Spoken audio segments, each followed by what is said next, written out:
สบายดีพี่น้องมาจะขู่สุคนมันขอกะมาหลับเอาน้องบอลเนาะไปหลับเอาน้องบอลนี่แล้วก็สิไปเฮือนป้าอีกไปเล่นน้ำป้าโทรหามาเล่นน้ำป้าแน่เราพี่น้องก็เลยมาหับเอาน้องบอลแล้วก็สิไปเล่นเฮือนป้าจักเล็กจักหน่อยเนาะเพิ่นว่ากินตำกินหยังเพิ่นว่ายังไปเล่นเฮือนป้าแล้วก็สิเมื่อเฮือนย่าแล้วก็สิพาลูกออกเมื่อพี่น้องเบาเต้เพิ่นบ่ได้ออกเมื่อนำเนาะมีแต่อ้นกับลูกนั่นแหละสิได้กลับออกเมื่อฮอดมาหาน้องบอลบ่เห็นน้องบอลพี่น้องเลยไปสไลฮะบอลไปน้ำพ่อมีลูกปุ่นเงินไม่เท่าผู้เงินไม่หักมันได้มาบ่มื้อนี้ฮะมันสิได้มาบ่กระตูเชียมันเมื่อก็ลงไปเอาเลยบอกว่าวหันเอามันจะพูดเลยท่านแม่มันมาก็บอกแม่มันไปเอาว่ะเอาลูกอันนั้นดิโทรบ่ได้บ่ให้สาวน่ะโทรให้โทรศัพท์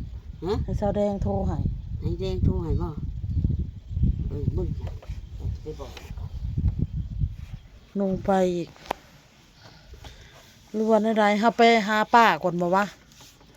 ไปเล่นน้ำป้าพอได้ลบมาอีกพี่น้องเอ้ยผู้ทางผู้เฮือนป้าบัดคันสิออกจากนี่ไปได้ลบกลับมาอีกบัดนี้หาเราไปเลย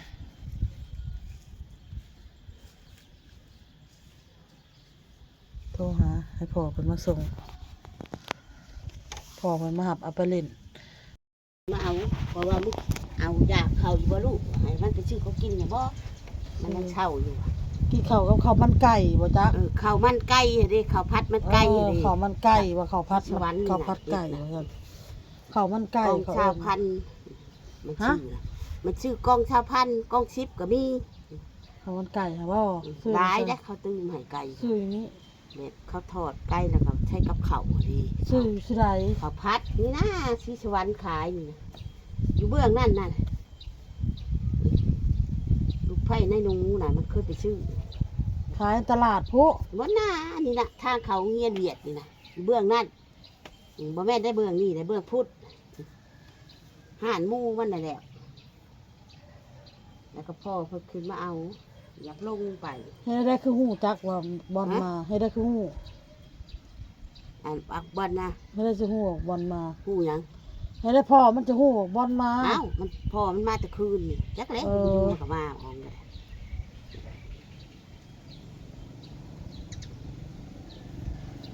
ลูกมากไทยกระตูดำไทยเขามาแล้วก็ดมหามลูกกันชุดว้าใหญ่ก็พออีกเป็นไง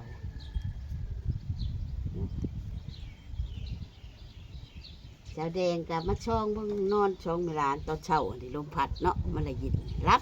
ไอ้บอลก็รับมุง8 โมงนี่แหละของมา8 โมง9 โมงนี่แหละ9 โมงรับแดงกับช่องเบิ่งว่ามันหญ้านอนนะผู้บ่าวว่ะผู้บ่าวเพิ่นบ่ว่านอนอยู่หันปลูอยู่ว่ะโอ้ยโบราณสวยมากตะคืน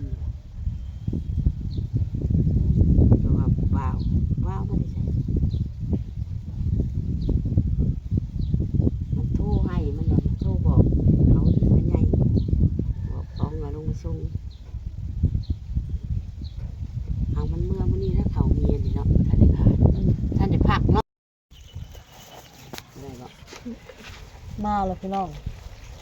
สบายดีปะลุงนะลูกเด้ส่งนี่แหละแม่ว่าบอลเลยสบายดีปะลุงเห็นเลยส่งวิ่งส่งเดินส่งแล้วมันสบายเลยมากินในน้ำอ้อยพ่อเพิ่นมาส่งกี้นี่พี่น้องเอ้ยล้างนั่นพ่อเพิ่นมาส่งเมื่อกี้นี่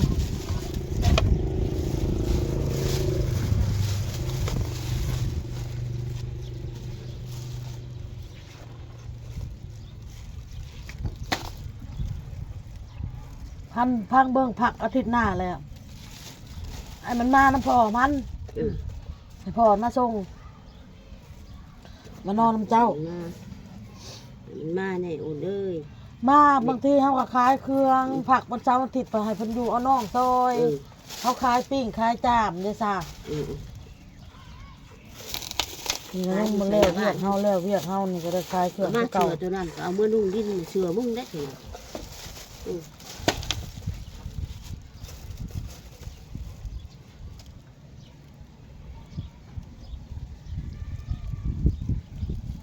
ดอ่อนกับพาลูกพาเต้าเมื่อละกินสมบ่อยากบ่สมมีแต่แก้วมังหม่วงบอล นี่นะเก็บท้อง กินบ่แก้วก็มีแก้วหวานมังหม่วงก็มีม่วงกรอบๆได้ม่วงนะม่วงต้นนะคิดว่ากระโตกปะคิดว่ากระโตกกับมีดกับอนามาตัว เอา แก้ว กระ มัน จา เนาะ กระโตกกระถางนะลูก เอากระถาดมากก็ได้นี่กินสมซะก่อนถึงเมื่อนั่งเล่นน้ำเหล้าก่อนพี่น้องเอ้ย อยู่ในอันนั่นน่ะอยู่ในเข่งอะไรหาเบิ่งจานก็ได้ฉันก็ได้ นั่งเล่นน้ำยาง เจ้ เนาะ นี่แหละเจ้ชงกับไม่นอนเนาะ โอ้ยแล้วไปหาใส่บ่อึดทงอยู่เฮือนหญ้าพุ่นหญ้าเฮาก็ไปเฮ็ดเวียกเราก็ได้ เพราะ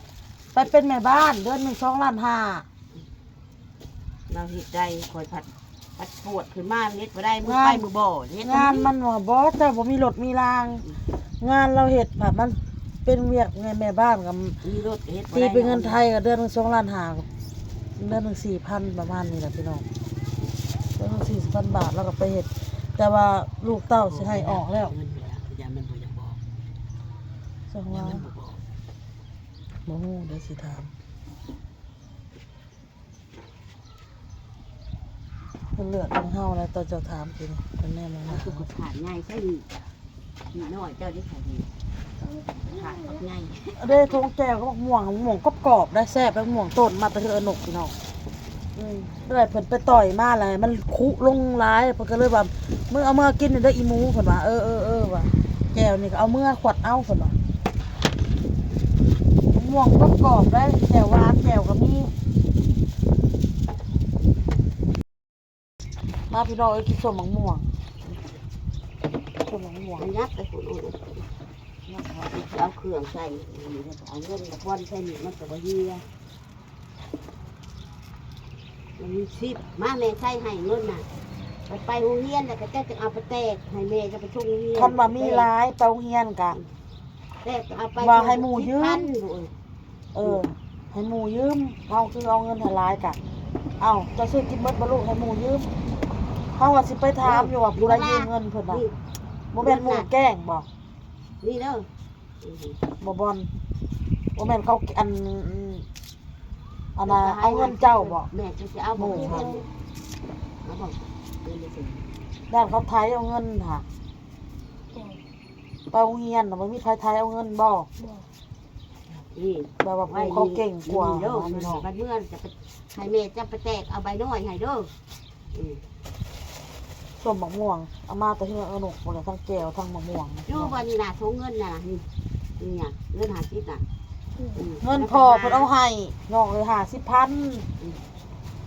ให้ลูกไปซื้อของอยู่ของกินไปโรงหำโรงเรียนเอาให้ลู โอ้ ก ยชื่อกินเรียนใช่ทุกเขียบ่เฮีย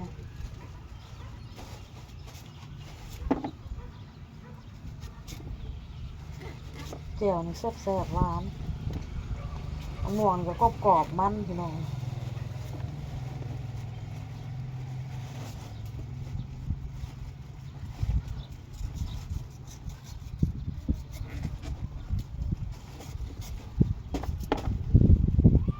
โรงเรียนอันนี้โอนมาส่งนี่ดีมันมีคิด มีเงินเติมน้ำมันก็มาบ่มีแล้วก็บ่ได้มา เงินอยู่ข้างในอยู่ชิดอยู่ในพายกันเมื่อกันพายคิดจัก ทงเครื่องมันบ่อีกหั่นน่ะชักแล้ว มากินส้มลูก หมูมันเลยตั้งเขาอยู่ใช้เนาะเขาลักไปหรือว่าตั้งนี่ได้ไหม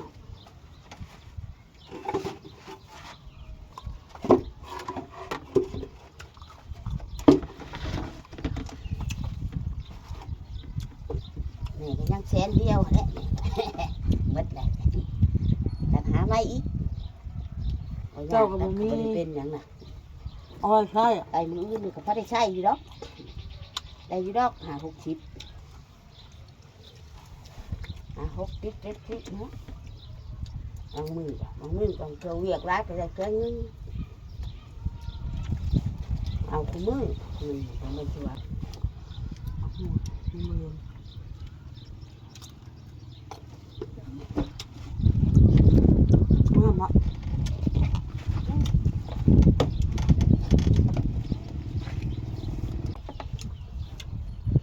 มาหอยคืนนี่เนาะแสนหนึ่ง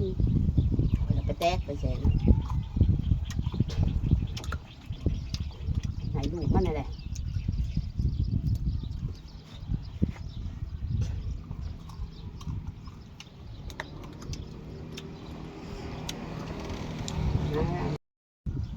ถามลูกเฮานี่บางทีเฮาปลุกใจเฮานั่งไห้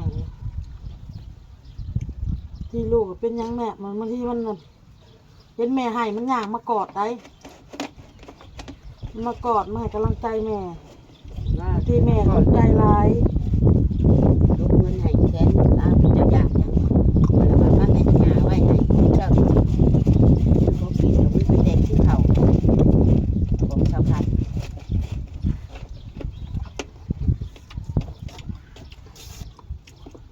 กินข้าวบ่ลูก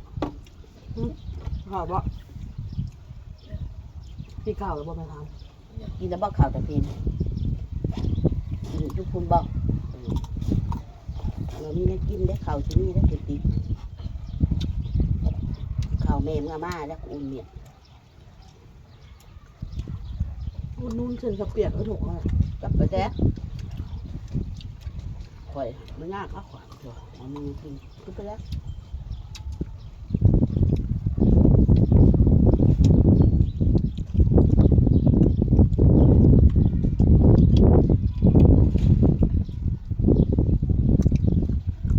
ไปได้หรือว่าไปกินวะโดยรู้ว่าเห็ดโดยสมบูรณ์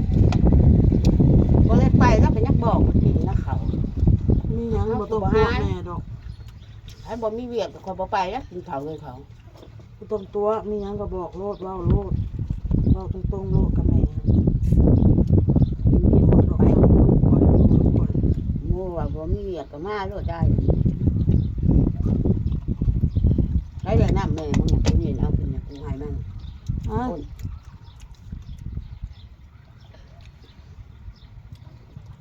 ชื่อที่ใช้น้ำอ้อยน่ะ แดงนี่ก็บ่ได้คุยเนาะ พันเด้อ เราบ่เคยคุย 13ถูก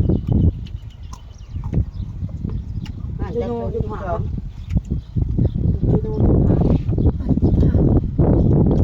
เจโนเจาะ15 พี่ก็จิบยามอ่ะ กินบ่ล่ะทอดปลาแห้งก็มี ฮะ ทอดปลาแห้ง เอายาก็กินน่ะติดเข่านี่ทางขึ้นบ่ย่านบ่อนเลยจ้ะ กินบ่ลูกมีท ติ อ ด ดปลา เข่า แห้ ทาง งขึ้นนะแม่อุ่นไว้เข่าเต็มปิ๊บ มกเขียดส้มไข่ปลา เบื่อ อย่างอื่นน่ะมันลงไปเลยว่ากิน เอามากินอยู่เพื่อนเถอะสนุกเราให้สนุกเราให้มีอันมกเขียด แล้วก็สมไข่ปลา หน้าเธอหน้าแล้วครับบ่หน้าจะมาช้อนเอาหน้าไปดิ้นแน่เฮือนหน้าตัวน่ะก็จะเห็นคันมันบ่ยุ่งบ่ยากยุ่งยาก เมื่อห ยา น้าก่อนเมื่อหน้าก่อน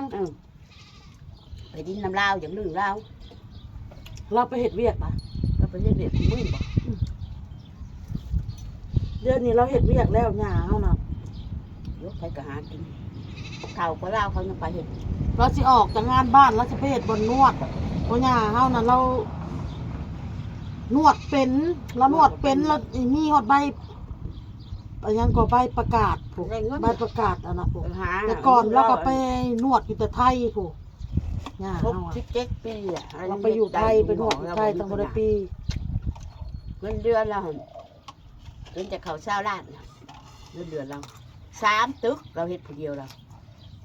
แล้วบ่มีพยาธิหยังแล้วไปแต่บ่ทันได้แจ้กิโลจักรก็เป็นบ้านนั้นยังบ่ได้กุ้มกินอ้นเอ้ยเงินน่ะเรามาจม ไทย หาเมียลุงวาบอกตัวกับผู้แล้วเมียตะกองมา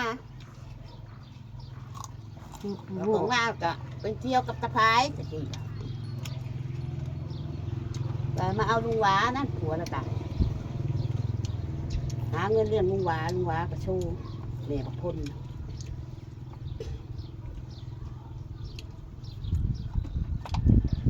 มาอยู่มันว่ะแม่เราจากมาท่องอยู่บ่มีเงินบ่มีน้ำมันมาว่ะ บางมื้อก็บ่มีน้ำมันก็บ่ได้ไปทางใดมันว่ามันซ้อนที่หน้าพังนี่โอนก็ข เขาเนี่ยจะมีหน้ำไม้เนาะแถวนะยามหน้ำไม้หาหน้ำไม้พาลูกแกขึ้น ไม่เขาดุดแต่เนาะ นี่ บางทีก็ไปคออันอ้นนี่ซะคออ้นกินบอลหน่อไม้เฮาป่งแล้วหน่อพักไงแม่ลืมบอกสิเจ้า ไม่ ฟัง เลี้ยงน้องบ่ หน่อไม้อะ ไม่บ่ เบื้องกกล้วยค่ะเบื้องกกล้วยค่ะหน่อออกมาหลายหน่อได้แต่ว่ามันจมอยากเขาเถอะมาทุกอย่างก็จะเอามาปั้นเจ้าแกงเด้อ เออ มาแกงกินอยู่พี่เนาะ แกงกินเองกันแล้วเอาน้ำผุดคุ้มแกงก็ต้องมีเครื่องคุ้มแล้ว ก็แถวนี้มี ประ ก้ เด็ อน น หน่อไม้ คือกันกับประเด็นในเรือนตามแต่มันประเด็นคุ้ม เลยว่าก้อนหน่อไม้อะ ประเด็นในเรือนนี่นะประเด็นปลาซิว โอ้ตัดดอก อยู่พุ่นก้อนหน่อไม้อยู่พุ่น แม่นี่จะปลูก ไปหามาตื่มกัน เดี๋ยวกันแล้วบ่ให้กู ไปแหละพี่น้องคลิปนี้ก็ได้พ่อก็คลิปหน้าพากันกินชมมะม่วงนั่งเล่นน้ำเหล้าก่อน แล้วยังกินฮอดร้านอยู่พี่น้องมื้อหน้าใช่เลยสิเข้ามาตอนแรกวันศุกร์เท่านั้นนี่ให้นอนตอนแรกวันศุกร์วันเสาร์วันอาทิตย์ตอนแรกเฮากลับนอน2 คืนพี่น้องกลับเมื่อวันจันทร์มันสิบ่ทัน พี่ชวันว่า โรงเรียน นี่แหละเขาพักมันบอกมดทิศ บ่คันว่าพักเลยถือว่าน้องบอลก็สิได้นอนน้ำเหล้าหลายคืนพี่น้องเลยเอาเป็นทิศหน้าพี่น้องเลยทิศวันเสาร์วันอาทิตย์สิมานี่แหละน้องบอลอาจจะได้เข้ามานอนน้ำหยาเนี่ยเราก็คิดฮอดร้านปกติเราแล้วพี่น้องเลย จำเอาเองบ่หรือว่าซื้อ เอ้ยนกเรากอยอยู่เฮือนเราแล้วเราบอกให้เฮาเอาเมื่อกินเด้อแจ่วนี่เอาเมื่อเราเอาให้มีข้าวต้มนี่แน่เดี๋ยวมื้อหนึ่งมื้อแรงนี่ท่านเมื่อไปนี่ย่าบ่ได้ยังกินเนาะทีหนึงข้าวต้มมันกินกับลูกนี่ย่าเนาะบ่เนาะข้าวต้มหมูเด้แม่บอกแม่ซื้อมาสู่กินเด้ แม่เขาต้มมากระเพาะบ่ พอจะบ่ได้เมื่อมีแต่ซุมเฮาเลยลูก เขาโตแล้ว ข้าวต้มเมื่อเจ้าก็ปล่อยตอนนั้นมันจะไปแวะเฮือนป้าอีกพี่น้องเอาแหละพี่น้องคลิปนี้ก็ได้ลาแล้วพี่น้องสบายดีพี่น้องบ๊ายบาย